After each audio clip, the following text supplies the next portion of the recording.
નમસ્તે મિત્રો, હું doctor Mehul Solanki MD medicine as a physician પાવન હોસ્પિટલ ઉના ખાતે ફરજ બજાવું છું.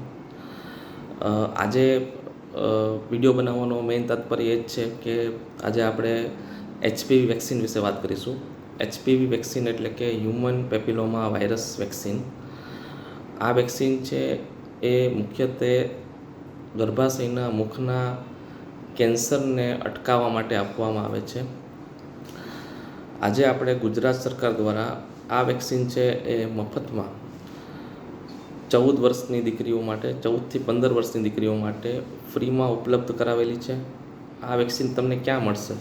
તો આ વેક્સિન છે એ પ્રાથમિક આરોગ્ય કેન્દ્રમાં, કમ્યુનિટી હેલ્થ સેન્ટરમાં, અર્બન હેલ્થ સેન્ટરમાં અને તમારા નજીકની કોઈ પણ સરકારી શાળામાં ફ્રીમાં ગવર્મેન્ટ દ્વારા ઉપલબ્ધ કરવામાં આવી છે, જે 28 ફેબ્રુઆરી 2026થી અવેલેબલ છે. આ વેક્સિનનો ફાયદો શું છે? એક તો આ સિંગલ ડોઝ વેક્સિન છે, એટલે કે માત્ર એક જ ડોઝ લેવાનો છે.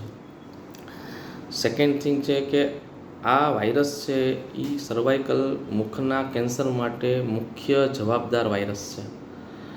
આ વેક્સિન લેવાથી 90% સર્વાઇકલ કેન્સરને ઘટાડી શકાય છે. તો મારી લોકોને અપીલ છે કે આના વિશે આ વેક્સિન વિશે અમુક ગેરમાન્યતાઓ કે ગેરસમજ ઊભી કરવામાં આવી છે કે આ વેક્સિન લેવાથી વંધ્યત્વ આવી જાય છે, આ વેક્સિનની ઘણી બધી સાઇડ ઇફેક્ટ્સ છે. તો એવું કશું જ નથી. આ વેક્સિન એકદમ સેફ છે, સિંગલ ડોઝ વેક્સિન છે. સેકન્ડ થિંગ, સામાન્ય તાવ કેવું આવી શકે તમને 1-2 દિવસ માટે, અથવા તો જે જગ્યા પર તમને ઇન્જેક્શન આપ્યું હોય એ સાઇટ ઉપર તમને થોડુંક પેઇન કેવું થઈ શકે. બાકી કોઈ જ આ વેક્સિનની સાઇડ ઇફેક્ટ નથી. બરાબર? તો મારું લોકોને અપીલ છે કે તમે નજીકના આરોગ્ય કેન્દ્રમાં જાઓ.